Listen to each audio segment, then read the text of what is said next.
guys, welcome to the Burning Out Bush podcast. I'm Rick, and this is Josh again. It is. We are here for a battle today, and this is a battle of family versus family. That's right. I've always known that I could take Josh, but today we're finally... I was like, where is he going with this? I mean, there's always a stab at me. No, I'm kidding. No. I'm kidding. I probably couldn't take you, actually. I would have to plead like the outsmart, you know? Like you can outmuscle, but that's not what we're talking about at all. We're not even talking about... Well, you know the movie City Slickers? I think it was City Slickers where like they're standing up on the edge of this hill or whatever, and they're watching two bulls fight, and they're like...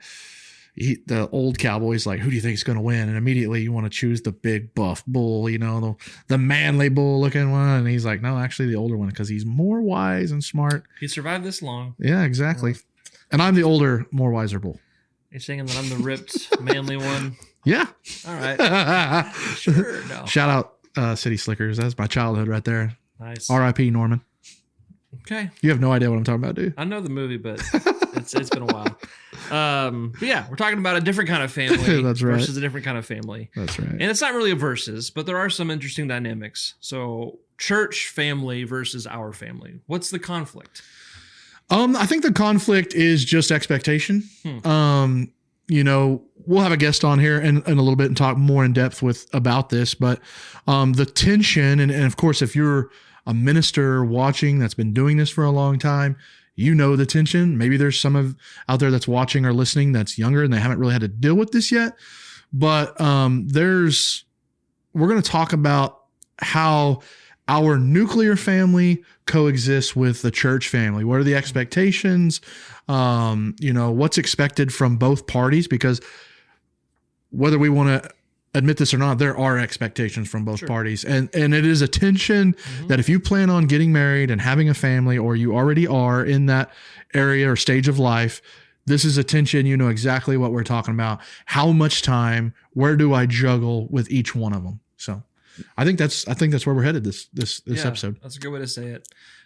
Something you may not think about is the effects that being in ministry has on the extended family of the minister's family. I mean, we talk about preacher kids and ministers' kids and all that, and we do see some of that happens, where kids who were raised literally in the church building at times, they have a season as a prodigal. But we don't want that, and that's not the healthy way to do it. And actually, I believe our church culture has gotten a lot better in a lot of ways than that. I agree with that. But there's always, I think, talking about it is important. And that's going to be a key that comes up in our conversation for sure. Yeah, the old joke about PKs, the preacher's kids, you know, and it is funny, but there is a lot of truth to that our children unfairly sometimes get too much of a peek behind the curtain. They see how maybe Miss or Mr. So-and-so treated their dad, or how a leadership has treated their parent, and even though in the grand scheme of things, it may not have been a big deal, but for a child to see something or hear something, and unfairly, a lot of times that's our fault as ministers. If we're not careful, we are just as bad about taking work home as anyone else, any other profession. And so, but that's stuff we're going to talk about. Yeah, it's different, I guess, when taking work home with you is the life and spiritual drama of other people. That's right. Or just the care, you know, for souls, and it's difficult. Absolutely. But yeah, there are definitely other careers that deal with that as well. So yeah, church, family versus family, and how do we walk that balance? How do we find the healthy middle ground? And so we have an interview lined up with Clay, and you'll hear all about him pretty soon. Anything else you want to say? No, I think we just jump right in and get with him, and you talk about, we're getting ready to hear some wisdom. I mean, grab your notebooks, your pens, and especially if you're young, because I know Clay's one of my really close friends, and he is so wise. He's helped me through my journey, which we'll talk about in just a minute. But wow, buckle up, because I know this is going to not just hit you as the listeners, but we're going to be affected by this. Just the way that he presents himself and talks about it and the experience that he has. I'm excited. I think we just jump right into it. Sounds good. Well, here's our interview with Clay. All right, everybody, we're going to bring in our guest for this episode is one of my dear friends, Clay Bryant. Clay, thank you for being on with us today. Clay is the youth and family, right, minister? Yes, at the correct. Weatherford Church of Christ in Weatherford, Oklahoma. That's not Weatherford, Texas, for all you Texans that might be listening. Yep. It's the better one up there north of Texas. That's right. Yeah. So looks like Clay has one of his dear friends with him too. Oh, I love the pun back there. Yep. So yeah, Clay, Absolutely. me and Clay jive on the whole hunting and thing like that. So nice. Clay, thanks for being on here with us today. Oh, you bet. Excited to be a part of it. Glad you guys are doing this and appreciate the invite. Yeah. So we've talked a little bit about our history and how we got into ministry and the calling and all of that. And when I first started in youth ministry, one of the things that my eldership group wanted me to do was find some guys in our area. So Central Oklahoma. And at that time, Clay was in a congregation in Midwest City. And I had seen Clay and Arpoka Daniels, who we'll talk about in another episode and things like that. But those were two guys that I had kind of seen and witnessed and wanted to be a part of if they would let me. So actually, Clay is one of the very first guys I ever talked to as I started my ministry journey, and I've been a thorn in his side ever since. But I consider him just a really good friend. He's been a great mentor. You ministers will understand this, that there's a couple of guys that you can call and vent to, and Clay always lets me speak from the heart, and he always has great wisdom, and I value our friendship, and I'm so excited that you're a part of this episode today, because I think when I look at how ministers handle the separation between family and their ministry at church, I think Clay is a standard in that, at least in my perception. So I really appreciate you being that for me in my life, Clay. And this is Rick. I know you two haven't got to meet. Well, not officially. Yeah. My first introduction to Clay was at NCYM a few years ago, because Clay's royalty, man. He won what is it, the Big Dawn Lighthouse Award? That's a huge honor, and got to hear a lot of your former students bragging about you. So that was really cool. Yeah, that was a pretty big shock for me, but a pretty cool experience that I'm still blown away by. Just very fortunate to know both of you guys, and Josh. I mean, I remember all that like it was yesterday, with you coming alongside us and jumping in with our groups and camp and retreats and other things. Ditto to everything you said. Appreciate you and very much value your friendship and our relationship. I'm excited to do stuff like this together. Yeah. Clay's kind of also like separate from ministry. He's kind of like my sports tickets, like especially OU. He's kind of like my ticket junkie. Right. So he's your guy. Yeah, when I got the itch, I'm like, hey, you got any football tickets? And he's like, yeah, and they're gonna cost you. So I'm that's right. But he gives me a good friendship deal, so I can't complain. Good. Nice.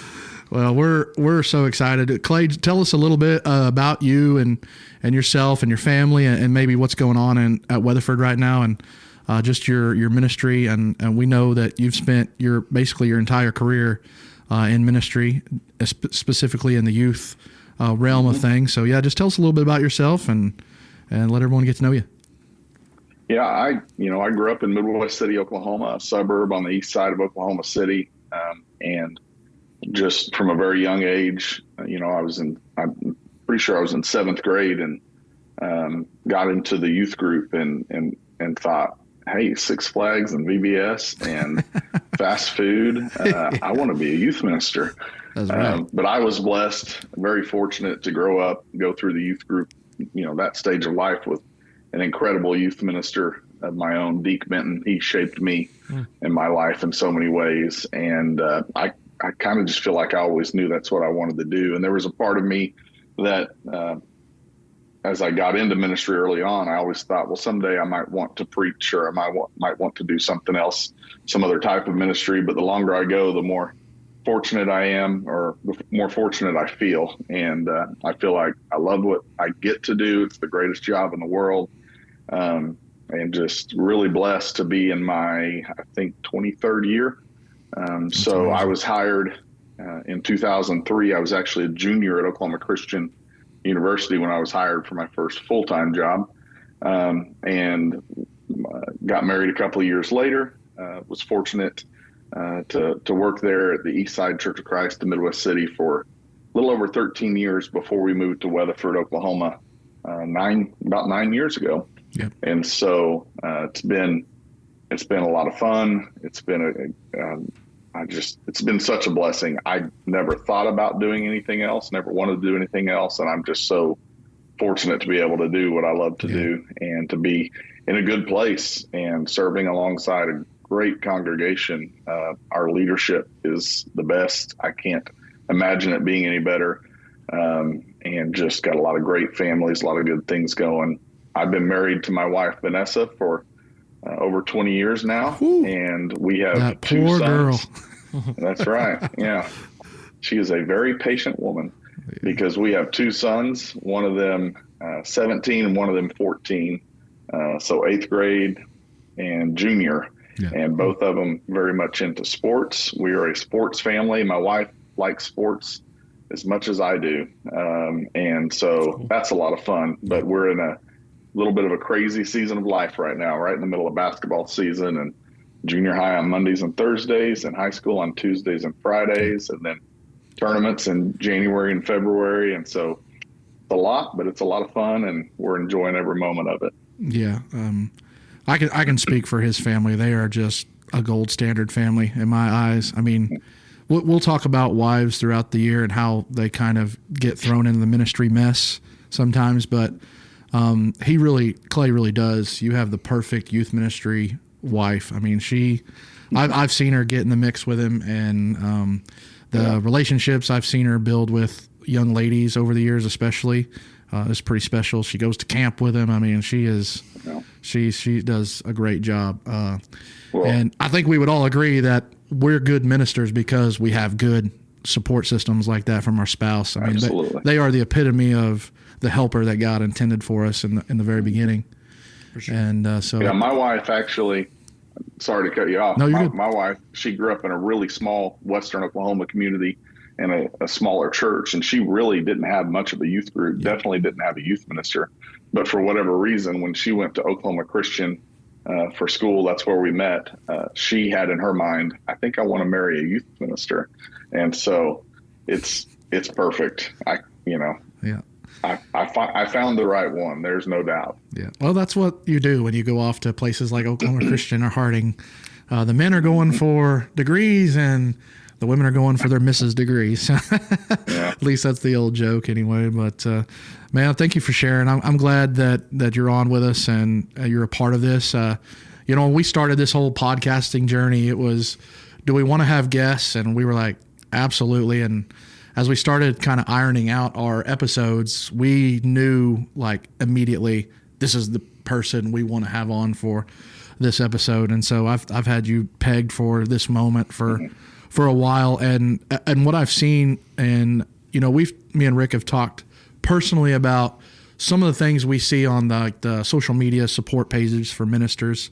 And one of the things that we noticed were the struggles that guys have balancing family life and church life. Mm-hmm.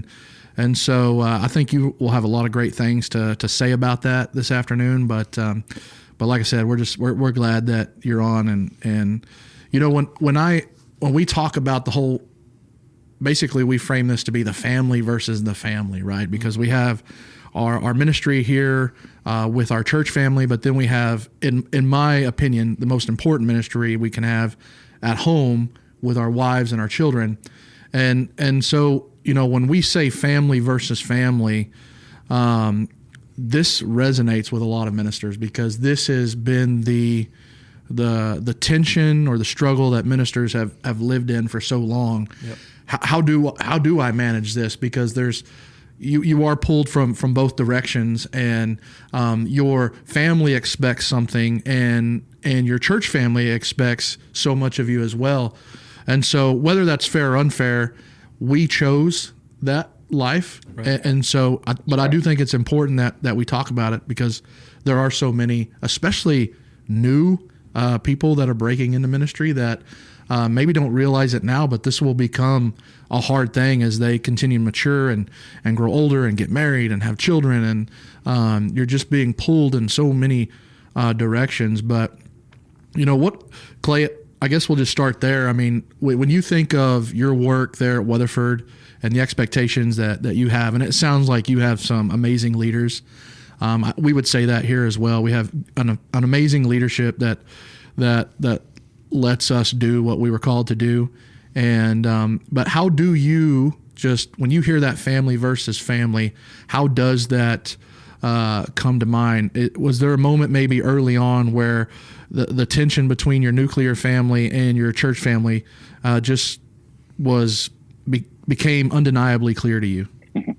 Yeah, I mean, yes and no. I don't feel, by no means at all do I feel like an expert here. Anything good that I have to share on this topic is only because I have a very patient wife, and a wife who is has always been very much involved and wanting to be part of my ministry, but also very focused on doing everything we can and should do to raise our family well.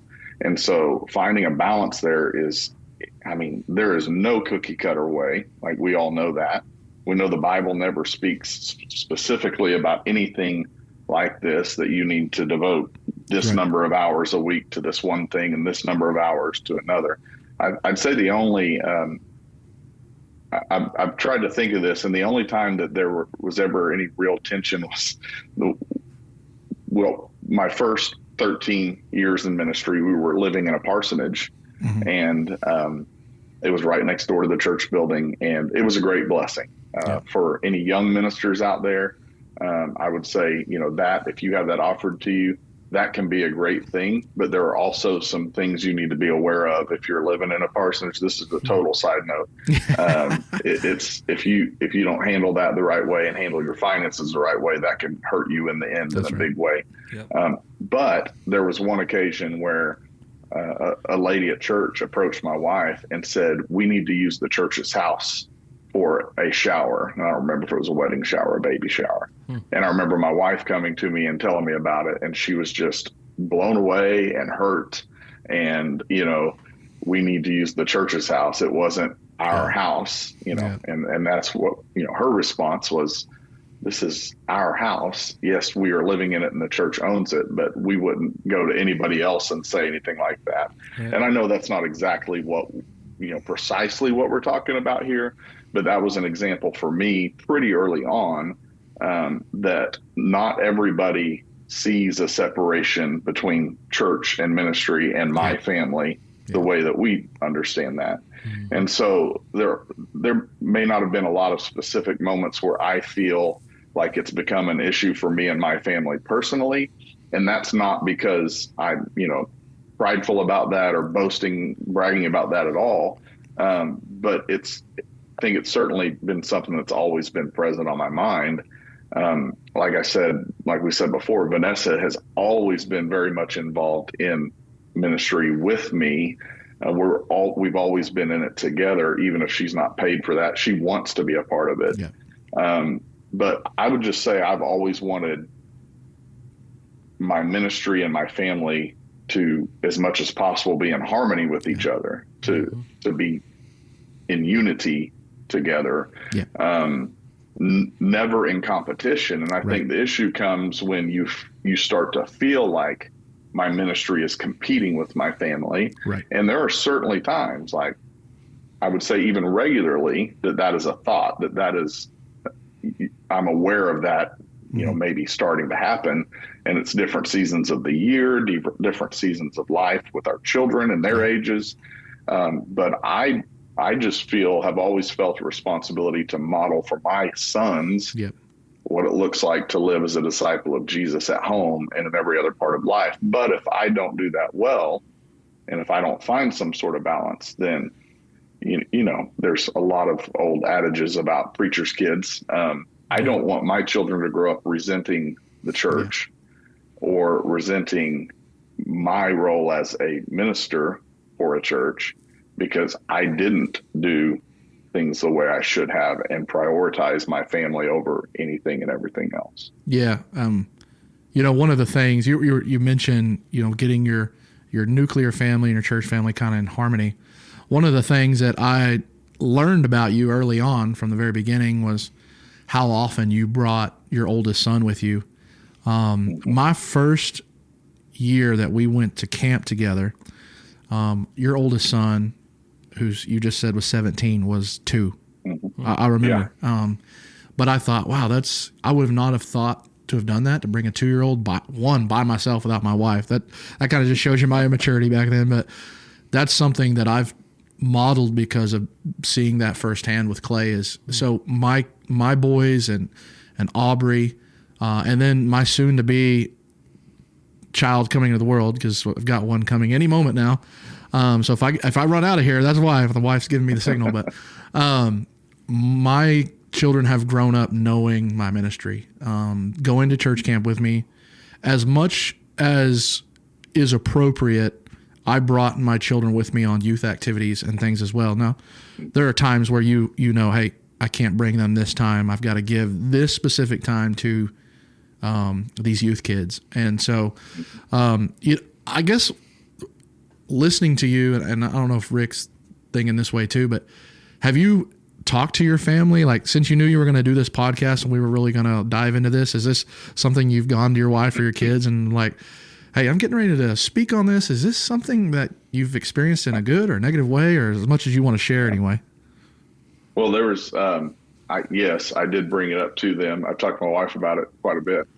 But over the last few nights, just with my boys at separate times in the living room, I've asked, hey, I'm going to be doing this deal. I want you to be honest with me. Like, when was a time that you felt like I did not do a good job of balancing my work and family? Or do you ever feel like, has there ever been a time where you felt like I was choosing them over you? Yeah. And again, you know, neither of them could think of anything or shared anything. I don't necessarily take that as a compliment. I don't think they were just trying to be nice. I just have two very different children. Yeah. One of them wants to be totally left alone and do his own thing, and the other one wants us there. Yeah. Would prefer, to be with us all the time. And so I just have to, I've always felt like I just have to know especially they're both in our youth ministry right now. Right. So that's a unique place. In fact, I go to a conference every year that Rick mentioned earlier, a youth ministry conference. And just a couple of weeks ago, we were there, and I was, my wife and I were on a panel in a class talking about having children in your youth ministry. And thankfully, in the Churches of Christ, there are a lot more youth ministers staying in this career long enough to have their own children in their ministry. But for us, I remember when Cooper, our oldest, was in 4th, 5th grade, starting to think about, oh man, what's this going to look like? I think we just have to be very intentional and think through all these things. And we say, I'm going to treat my kid just like any other youth group kid. That's not completely possible. No. But am I really doing that? And am I communicating with them? Hey, how did you feel when I did this? Or I'm sorry that I did this. And are you good? Do you feel like you're getting what you need to out of this? Is there anything you wish I would do differently? Yeah. And, like everything else, communication's probably the most important thing, especially when it comes to relationships. But they didn't have much to offer, but I know full well there's been plenty of times I felt guilt for, I felt like I was ignoring them a little too much or pushing them a little bit too much to the side. And I have to make the change and the adjustment to make that right. As a father, like having that conversation, I'm assuming that's like probably the first time you've ever intentionally asked them that. What was that like going into that conversation? I think of like, if I was a son and he's 2 teenagers, that's pretty humbling experience there to see dad come and be that way with you and say, hey, there's something recently that's kind of brought my attention to this. And I just want to ask you, what was that like going into that conversation? Like, did you practice it where you're like, man, how do I want to present this? Because he is right. He's got 2 very different kids, and it's amazing how our kids can come from the same parents and be so different. But did you approach it the same with both of them, or was it a little different for each one? How'd that make you feel going in? I'm sure it was humbling. I'm a pretty straightforward guy, especially at home, and I think I can just think of a couple of occasions where I've had to apologize for, if I'm using, I would say it's not a good practice or a healthy practice to use your wife and or kids as illustrations in classes or sermons very often. But there's times when you're just talking and something comes up, and then, let's say, Cooper is my oldest, and let's say, one time in class I tell an embarrassing story about him because it fit perfectly and it got some laughs and it got some engagement, whatever. And there's been at least once, maybe twice I can think of off the top of my head, where I just said when we got home, hey, I'm sorry, I shouldn't have done that. And being like they are, similar to me, they just say, it's fine, it wasn't a big deal. But at the same time, I know it probably annoyed them or embarrassed them at least. And it wasn't right for me to do that. And so, I don't typically get nervous about those conversations because they know how I am and I know how they are. And so I just want to make sure I'm being intentional about jumping on it as soon as it happens and not building a habit of doing these kind of things and them thinking like, well, he doesn't care if I like it or not, or, he doesn't think it's a big deal. So if it hurts my feelings or makes me hurt, so what? And, would never want it to be anything like that. Right. Oh, yeah. Do you have something, Rick? I was going to say, I'm curious. I want to jump to the question we have about church leadership. That's exactly where I was getting ready to go. Yeah. How do you approach conversations with your elders, your deacons, search committees, whenever you've been through a job search, which sounds like it's been a while since, which is awesome. But how do you make sure that your family's needs are understood and respected without feeling like you're creating additional burdens or like you're not committed, I guess? Yeah. Mm-hmm. Well, I would say, I'm in my working for my second congregation. I've been through the interview process a couple of other times. And I think the main thing that comes to my mind with this is you ask anybody, not just ministers, but you ask any Christian in America today, list your priorities. What are we all going to say? God, family, work, or God, family, whatever else. We all say that. And churches will say that that's what they want when they're looking to hire somebody. And I've been very fortunate. I have no gripe or complaint in this department with the leadership I have worked for. Right. So let me say that right up front. I'm not trying to throw anybody under the bus. I'm just trying to be realistic with this. Right. When it comes down to actually putting that into practice, or after a few years go by and you're actually having to make decisions about balancing your family and your work, do they really mean that? And I think the answer is, in a lot of cases, not really. Because we all say that, but not all of us practice it well. Right. And so why would it be any different with them and their expectations of us? Right.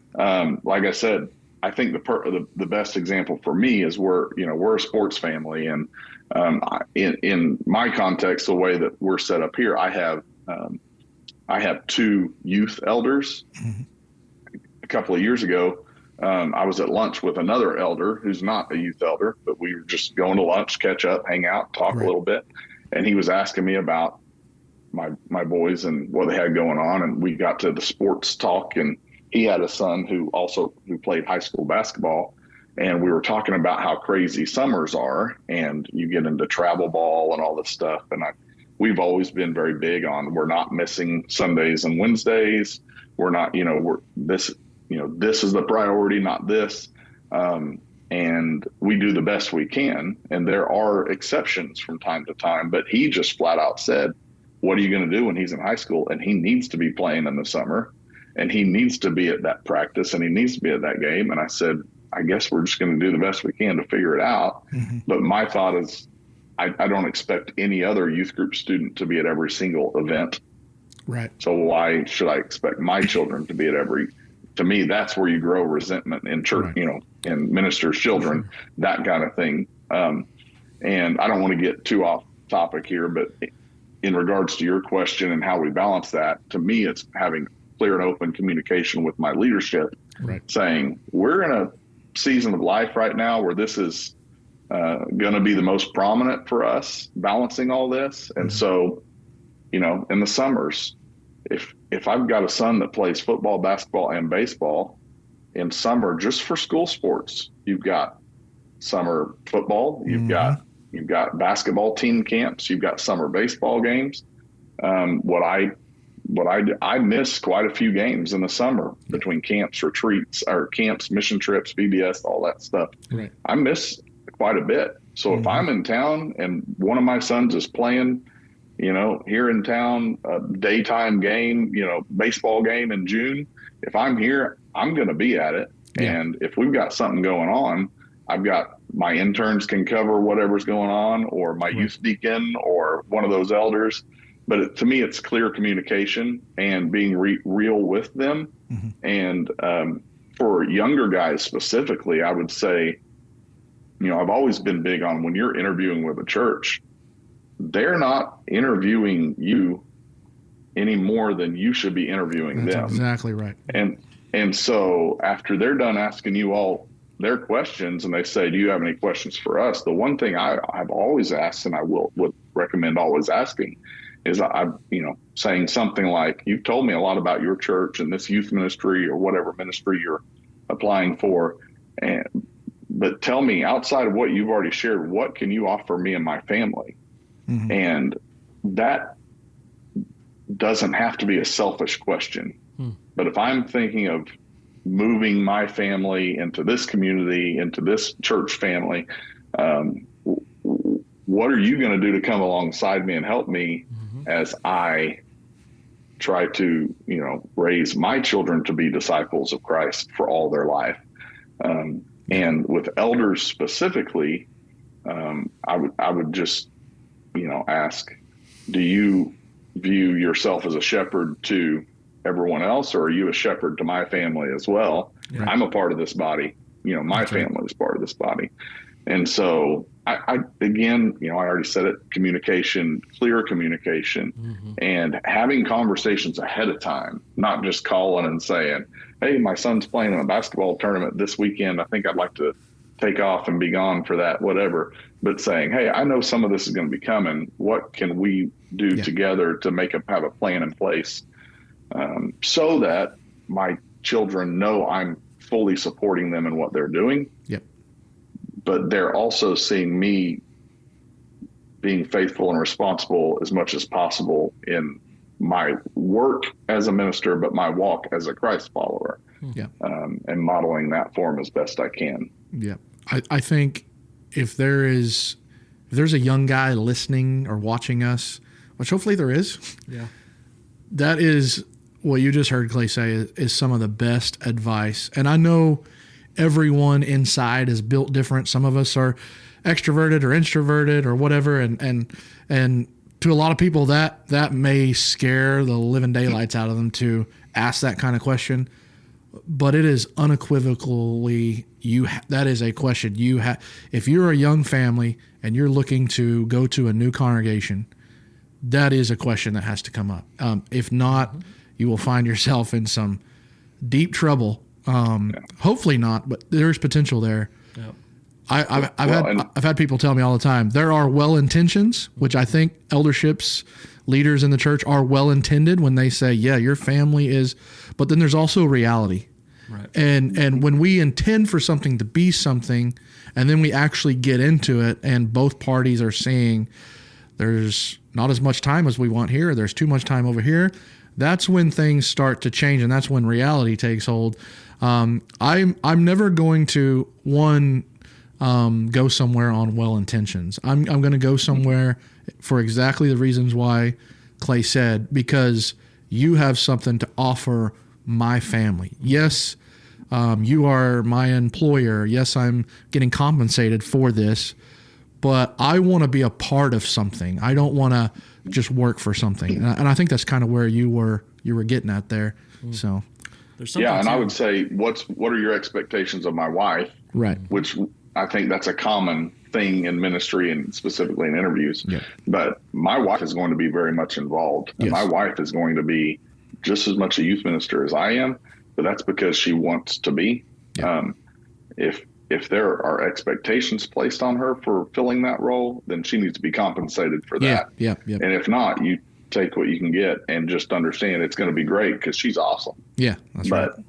But not every ministry couple is like that. There are some wives who don't want to be involved in everything, and that's okay. That's okay. But those expectations have to be clearly defined and discussed before it becomes an issue. Otherwise, it normally just doesn't go well. And that, like, what we expect from leaderships, I think needs to be reciprocated from us. If I'm going into an interview with a congregation, I'm looking to move my family, and I know that my wife isn't the kind of wife that's going to be involved maybe as what they're intending for her to be, ministers have to be honest in that too. Yeah. Like, I may be the all-star youth minister type, but my wife, I married a great woman, but she's not going to, kind of get dirty with me all the time. Yeah. I don't know if that was a good way of putting it, but like a dirty joke. We're going to cut that part out. It wasn't like that. Rick made it that day. I did. I snickered. Rick, did you have something earlier? Yes, I was going to say. Hold on, give me a second. Let's see. How do I transition here? It's interesting talking about spouses. I feel like there's some connection between like a church size and their expectations out of a spouse. Smaller churches, they expect a spouse who's helping all the time, and not saying that larger is better, because it's not. Yeah. But it seems like the bigger the church, the less expectations they have. Has that been y'all's experience? That's been mine. I mean, Clay you've been a really good sized congregations your whole career, as far as what I know. I come from a smaller church culture. I think we were talking about this recently. Prior to coming to League Street, I think the biggest congregation I worked for was like 125, 130. And when you're in those smaller congregations, you wear a lot of hats. And so in some cases, they can't afford to have more than one minister. So you become basically a Swiss Army knife. You're the preacher, you're the youth minister, you're kind of filling deacon roles, and in some cases elder roles. You've kind of become senior pastor. The senior pastor. No, so yeah, I think it does different. Coming to League Street, because there is bigger, and I've told this to Rick before. A lot of times I'm bored because I have come from that small church culture, and I'm used to wearing all these hats, and now it's hard to teach a class because so many men step up and say, no, I want to teach. I want to do this. If I'm going to be out of town, I never have to worry about lining someone up to preach for me. One, I know I've got Rick, but even that, I mean, there's been elders that have preached for me. We have another young dad in our congregation who's just starting his family. And he's a wonderful speaker, song leader, and he steps up for me. So it is nice that in a bigger church culture, there's more people to do things. But at the same time, for a guy that's used to being the Swiss Army knife, it's hard to just be a pocket knife. Well, okay, so bringing this full circle too, like it seems the whole framing for this episode is family versus family, and it's not always versus. Right. The beautiful thing is when the church family can be your family, or they can come alongside your family. And so, Clay, I'm curious to hear as well from you, like, how have you seen the church family support your family? Yeah. But I feel like with the bigger church, that happens maybe less, or like at least they notice your spouse less. It feels like, like smaller churches, it's easier to be a family with a smaller church because everyone knows each other so well. But that's kind of like the negative thing with larger churches is maybe they expect more of your wife, but maybe at the same time they notice your wife less. I'm not complaining. My wife's happy. I'm not saying anything about that, but just a trend I've noticed. Yeah. So Clay, how have you seen the church family you're at support your family? Well, I mean, the best example I know to share refers back to, like I said, that conference on the panel talking about, being a youth minister with your children in your youth ministry. One of my greatest fears and concerns in ministry was, like I said, when my oldest son was getting close to youth group age. Oh man, when I thought as a seventh grader or a high school kid, I want to be a youth minister. When I was in college studying ministry and Bible, I was never thinking, what am I going to do when it's time for my kids to be in my youth group? Those are just things you don't think about. And so you start thinking, well, there's a lot of pros. You would imagine there's a lot of perks and pros to that, but there's definitely some other things you got to be, aware of and on guard about. And I remember being terrified of what's this going to look like? How's this going to play out? The one thing that, and I don't remember if someone told me to do this or if it's something that God told me through a whole lot of prayer or what, but the one thing I did that ended up being, I look back on it, I think it was the best thing, was one of my biggest worries was every other kid in our youth ministry that is, somewhat active, involved and around, as I had the opportunity, every other student has an extra adult in their life that is trying to come to their games and their concerts and seeing them at school and seeing them in Walmart or, wherever around town, and like just always looking out for them. And they know they have this extra adult in me, and I would say adults and me and my wife pouring into their lives, pouring into them. And if you've done much reading as far as youth and family ministry goes and the staggering statistics about kids leaving the church, one of the sticky faith things, the sticky faith book from several years ago, one of their big things is when a student has multiple outside adult relationships outside of just mom and dad, the statistics of them remaining faithful after high school are just, it's so much better. So for me, it was a concern. My kids aren't going to have that. It's just dad. Right. And so what I did, and in the end, I really don't think I needed to, because these guys were going to be doing it anyway, but I just went to a few of my close friends and said, just kind of explained, hey, this is what I'm feeling and what I'm nervous about. I'd like to ask you, would you mind like being that extra person for my son, going to ball games, talking to him when you see him on Sundays and Wednesdays, just showing interest in his life. And I don't expect you to be at everything, nothing like that. But I talked to a few guys about that, and it's like, I've got half a dozen guys that are at their ball games that are always, supporting them. Yeah. I know that when our preacher actually used this as an illustration in a sermon not long ago, when his daughters got phones for their first cell phones, the first thing he did was started putting in contacts of people at church, because he knew at any point they could text or call these people and they'd be there for him. And that's been my experience, is that we're surrounded by a community of people who, yes, are good friends of ours, but on their own are making an effort to be a positive outside example influence in our kids' lives. Yeah. And I don't know if there's anything better I could ask for as a minister concerned about their kids. I just feel like we have a lot of that, and that's as good as it gets. Yeah. And so when I feel like my family is being provided for and cared for like that by my church family, good. I mean, like, I don't know how else to say it. I it's a whole lot more. Yeah. Couldn't ask for any more than that. It's funny you say that, because that's always been a concern of mine. And it's actually one of the reasons why I got out of youth ministry. Clay mentioned earlier that, he's been in this long enough that now his son's in the youth group. And I experienced that too with my daughter.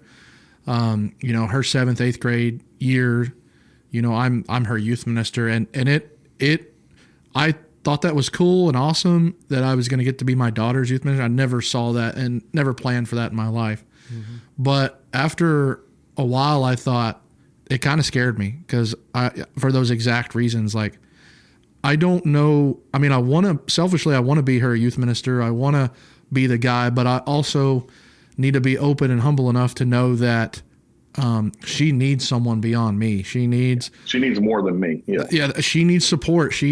And so that intentionally, that's one of the reasons why, I was kind of falling in love with the idea of being in the pulpit anyway. And so that kind of probably rushed it a little more than I wanted to, but, I miss youth ministry, but at the same time, my daughter has gotten to experience other guys, and women in her life.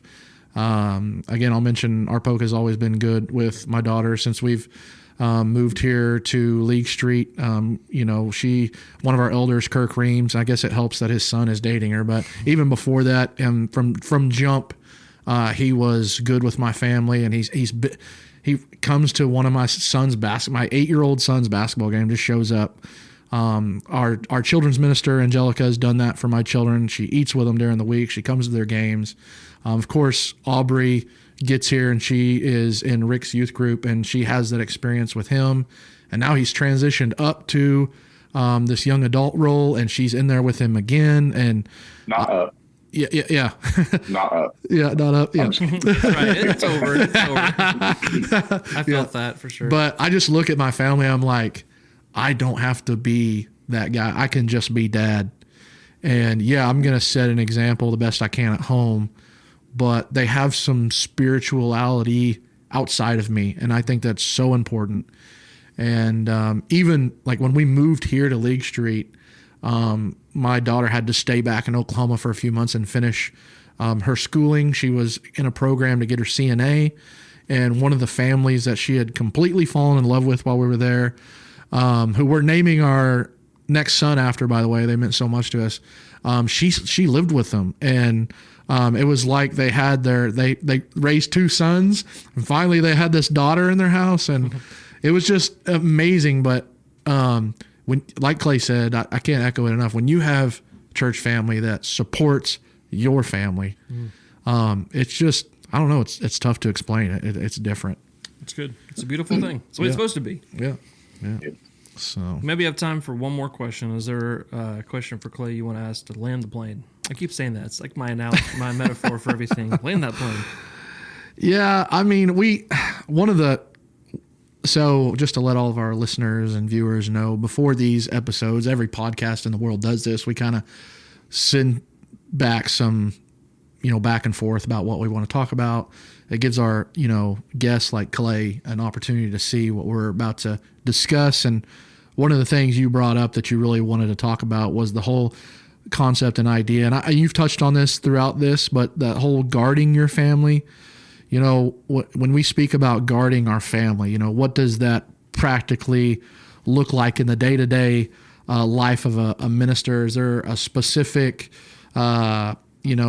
moment or example where that the listeners could understand how, even though we're in the church, and I guess it's safe to assume sometimes there's a natural guarding. There's more than that. There's an intentional way that we keep them from things or whatever, and as much as we want to harmonize both of them together, there still is naturally a little separation. So how have you been able to just put some guard around your family in your career? I think we could think about it and talk about it in a lot of different ways. Yeah. But and this, when we first started talking about this topic of family versus family, the first passage or scriptures that came to my mind were Paul to Timothy, 1 Timothy 3 and 5, when he's talking about, just managing your family. And if you can't manage your family well, then how can you manage God's, help oversee God's people? And I know that's instruction for overseers specifically, or elders, how we would say it. Not for ministers specifically, but I mean, the same mindset for me. I do think like a shepherd cares for and protects and watches over his sheep, we have to be very intentional and adamant about caring for and watching over our personal families. I feel that way about the students entrusted to me in our youth ministry, but especially for our families. And so, again, there's a whole lot of different things we could talk about. But for me, I think one of the biggest, if we're thinking about long-term ministry and your family being a part of that, one of the best practices that I would recommend to anyone and everyone in ministry is to watch what you share. Yep. And I mean, certainly with kids, yep.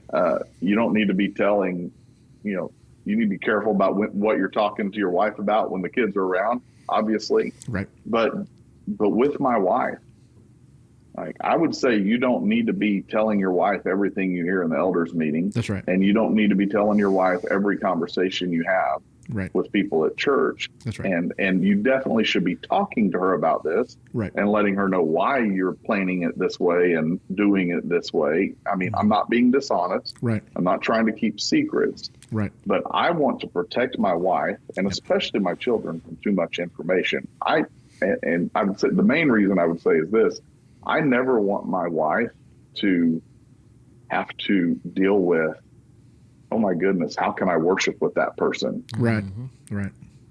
Or I don't want my wife having to carry burdens or secrets that aren't hers to have to deal with.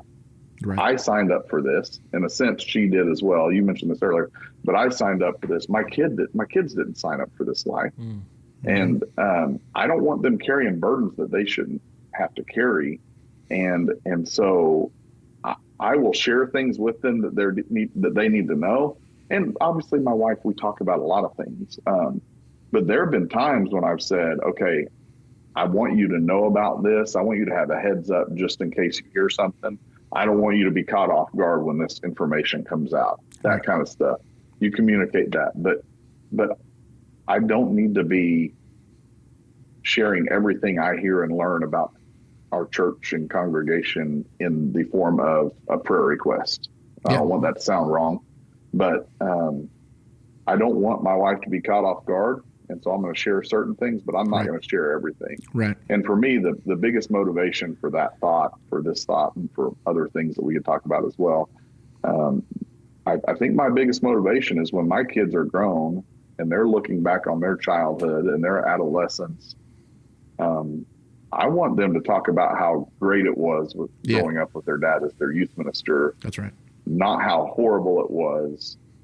And in the end, that's not up to the people at my church. That's up to me. Mm-hmm. And so one of the biggest things I think we have to be protective of, and one of the things we have to guard, is just what they hear and what they know about the going ons, the day-to-day stuff at church. They're already a part of so much of that, whether they want to be or not. And they're already facing some very unrealistic and unfair expectations because they're my children, my wife. And so I'm not going to pile on any more than I have to that. And I think that's probably the most important thing I could share from my own experience. Yeah. Is just don't overshare. Keep them in the loop when they need to be, but protect them from information they don't need to know. Yeah. Again, I would say, young ministers, if you're listening or watching, I mean, from the jump, if you're dating with the intention that this woman that you have in your life, you're getting ready to marry, this is a conversation you must have with her before you give her the ring even. Mm-hmm.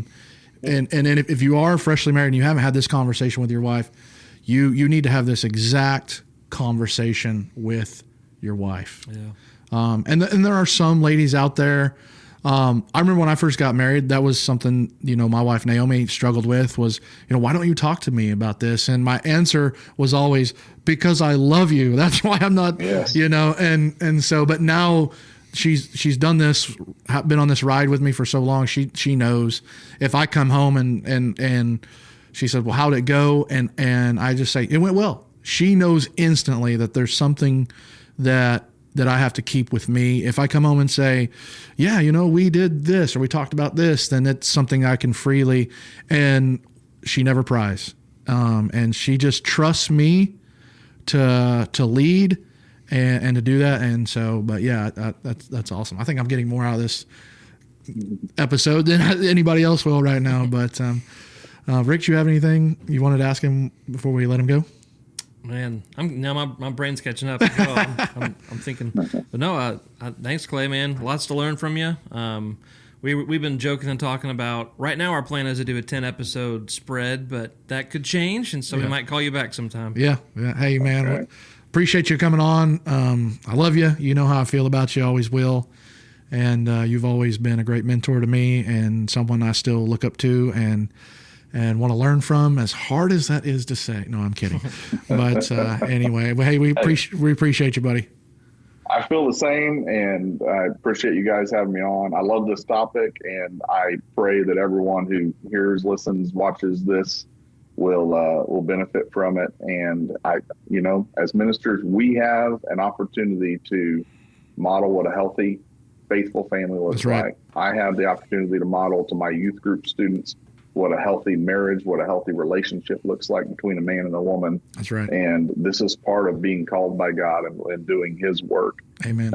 In the real trenches in real life. And so thank you guys for just making this happen and making this a topic to be able to discuss and share. Love you, Josh.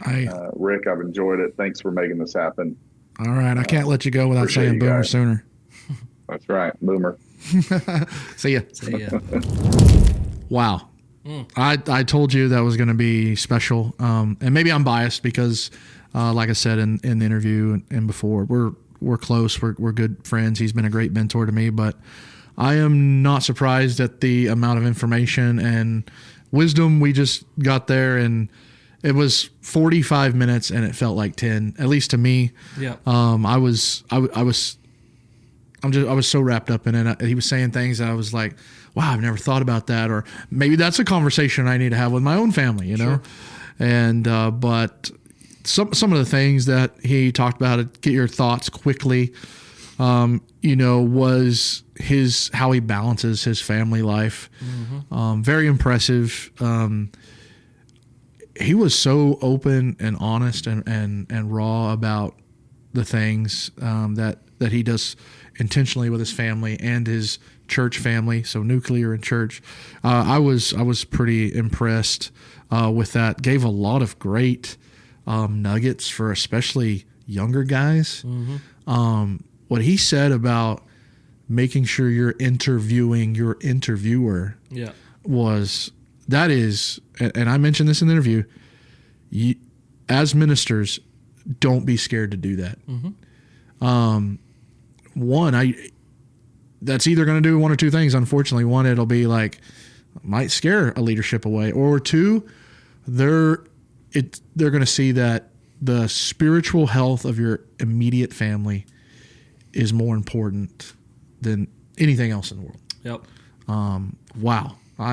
That bit of information was it's like a professor, put a star next to that question because it's going to be on the test. Yeah. The chances of you staying at the congregation you find yourself at for a lifetime, while not completely far-fetched, is very rare. Right. So you're going to find yourself in some interviews. Maybe you're in youth ministry like Clay. At some point, you want to go to a different. You want to go take on the pulpit, or a young adults ministry, or college ministry, or. He is right though. It's not an up; it's an over. Yeah. Different. He did question me on the up thing, but anyway, I got to saying that because it's not an up; it's just a different position. Yep. All ministry journeys are so rewarding. Yep. But there is going to be a time you want to move to a different role. Yeah, maybe. More than likely. Yep. More than likely. Yep. We'll say that. There's different.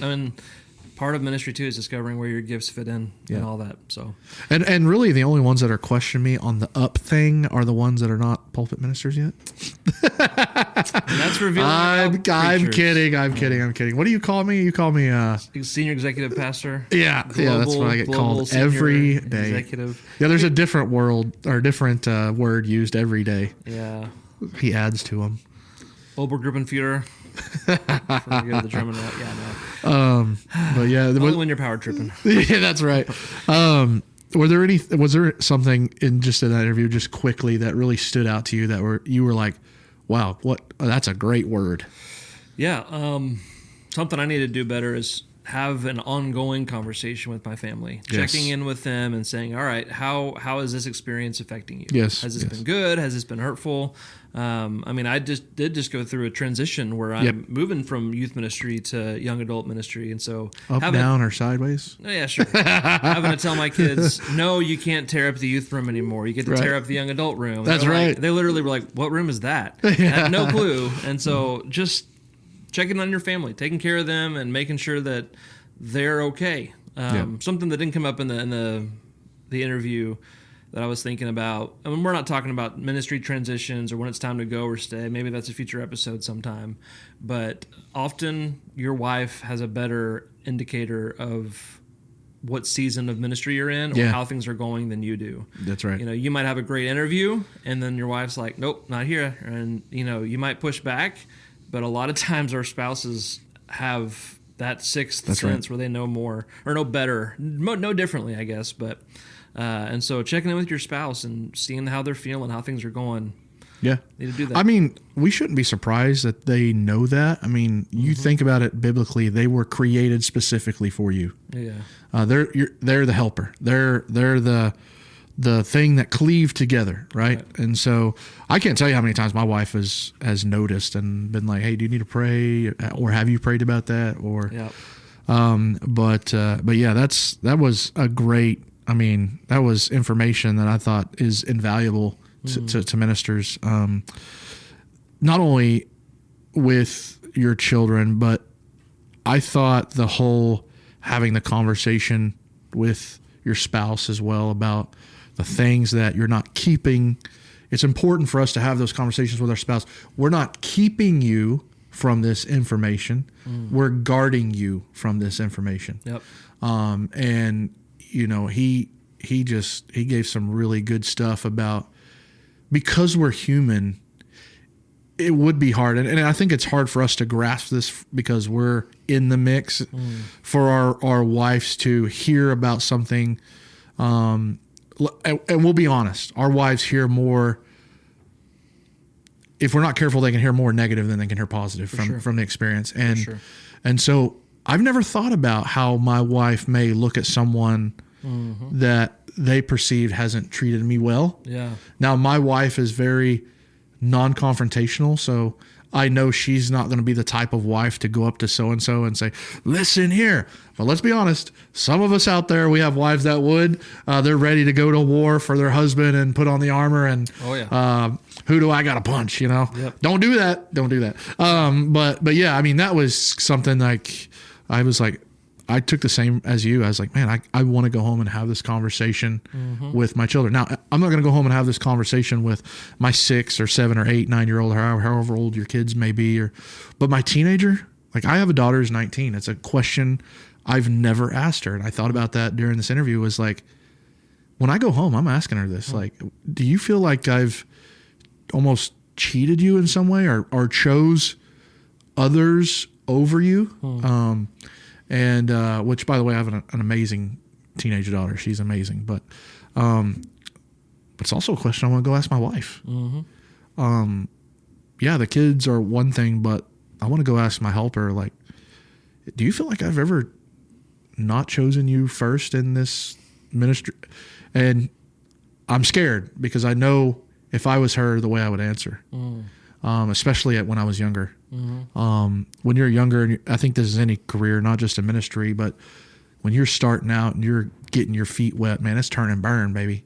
I mean, we're trying to, our whole idea is provide. And so, yeah, I know my wife will handle that conversation in a great way, but I also am scared because I know I have probably failed in that area. So, well, I feel like we mentioned this. No, we're going to mention this 7 episodes from now. Sometimes we record episodes out of order, but failure is the greatest teacher. That's right. So we learn from our mistakes. We keep going. So if you listen to this and you're feeling convicted or called out, let it be a learning opportunity and keep moving forward. That's right. You can fix things. So. I'm in the process of getting my master's degree right now in Christian leadership. Yeah, awesome. And I love to remind Rick that just in 11 weeks from now, I will be the most educated on our staff. Yep. You saw the deep breath there. And anytime Rick moves his glasses, no, I'm kidding. But so what's funny is in the class I'm taking now, it's called decision making. And it talks about you need to be willing to understand that you could be wrong and not have all the answers. That's kind of what reminded me of that. I've been telling you that for a long time now. Yeah. The best leaders are the leaders that it's not because they have... They're not good leader. Being a good leader doesn't mean that you don't fail. A good leader is someone who has failed and use that as a way to propel forward. So I would say, if I don't feel like we've been on this young minister kick. That's not really what we're doing here, but you better learn to be open to not being right. Just because we know the word, just because we feel like we're some, standard bearer of it or whatnot. You better be willing to understand that I'm not going to get everything right. And when we reach that moment, I think this thing called ministry gets somewhat easier. When you don't have to be the one that has all the answers. Yeah. So that's good. Yep. Well, I think that's probably a good place to tie a bow on it. Yeah, absolutely. Yeah. I think we're going to leave you with this. Every week we've kind of said, hey, this is something we want you to try. We're going to do this with you. Go listen to this podcast and choose a moment to go home and have this conversation with your children and your wife. Mm-hmm. Do you feel like I've ever chosen ministry over you? Right? This is something me and Rick have talked about, and I believe it with my core. Your greatest ministry isn't who's up at the building, it's who's inside your home. Mm-hmm. And so if that's healthy, your church family ministry will be healthier. But yeah, anyway, I love this discussion. This is great. It's good. So anyway. All right. Thanks, guys. See you next time. We'll see you next time. And with that, we've come to the end of another fiery episode of the Burning Out Bush. We hope today's discussion sparked some thoughts and maybe even a little bit of inspiration for you. Before you go and tend to your own metaphorical bushfire, we've got a few small requests. Subscribe. If you enjoyed this episode, please hit that subscribe or follow button on your podcast platform of choice. It ensures you never miss a spark from us. Leave us a review. A 5-star review goes a long way in helping other folks find our little corner of the podcast world. Take a moment to rate and review us on Apple Podcasts or Spotify.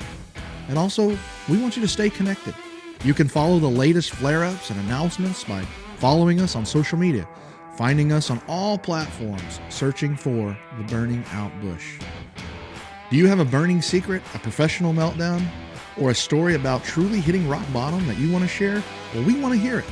Fill out our totally anonymous form, and your story might be featured in a future segment where we read and discuss listener-submitted workplace woes and career cataclysms. Find the form here at theburningoutbush.com. Thank you for listening. We'll catch you next time when we fire up a whole new conversation on the Burning Out Bush.